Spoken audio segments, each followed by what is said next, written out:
দেখুন, আপনার যে উপরে দেওয়া শো হচ্ছে যে আধার কার্ড, সেই এত বড় আধার কার্ডের থেকে আপনি যদি আপনার আধার কার্ডে পিভিসি শো হচ্ছে উপরে এই ছোট্ট আকার যদি আপনি করে নিতে পারেন, তো আপনার খুবই সুবিধা হবে।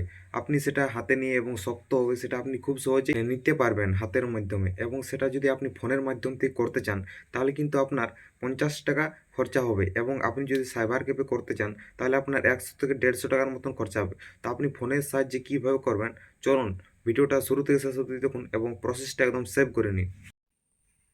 দেখুন, আপনি আপনার গুগলে যাওয়ার পর আপনারা সার্চ করবেন ইউআইডিএআই। এটা আসার পর এই যে মাই আধার লগ ইন এর মধ্যে ক্লিক করবেন। ক্লিক করার পর এখানে একটা ওয়েবসাইট আসবে। এখানে দেখুন কন্টিনিউ ইন ওয়েবে ক্লিক করবে।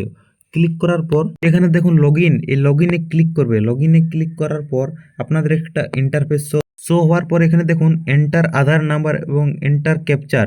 আপনাদের আধার কার্ডের নাম্বার এবং ক্যাপচারটি আপনারা ঠিকভাবে বসিয়ে দেবেন। দেখুন, আধার নাম্বার এবং ক্যাপচারটি দিয়ে দেওয়ার পরে যে লগ ইন উইথ ওটিপি এর মধ্যে ক্লিক করুন। আপনাদের আধারের সাথে আপনাদের মোবাইল নম্বর লিঙ্ক করে রাখতে হবে, নাহলে কিন্তু ওটিপি আসবে না।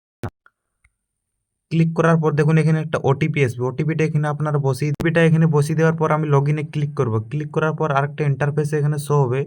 দেখুন একটা ইন্টারফেস শো হয়ে গেছে, কন্টিনিউ ইন ওয়েব। এর মধ্যে ক্লিক করার পর এরকম ওয়েবসাইট আসার পর আপনারা দেখুন এখানে অর্ডার আধার পিভিসি কার্ড, এর মধ্যে আপনারা ক্লিক করবেন। ক্লিক করার পর এখানে একটা দেখুন আমার যে পার্সোনাল ডিটেলস মানে আধারের ডিটেলসগুলো চলে এসেছে। এখানে দেখুন আপনারা এখানে নেক্সটে ক্লিক করবেন। নেক্সটে ক্লিক করার পর এই যে একটা ফাঁকা দাগ গোল মতন, এর মধ্যে আপনারা টিক রাইট করে মেক পেমেন্টে ক্লিক করবেন। মেক পেমেন্টে ক্লিক করার পর এখানে আপনাদের টাকাটি আপনারা এখানে ফোনপে বা গুগল পে অ্যাপ থেকে আপনারা এখানে পে নাও করে দেওয়ার পর কিন্তু আপনাদের পিভিসি কার্ডটা অর্ডার হয়ে যাবে।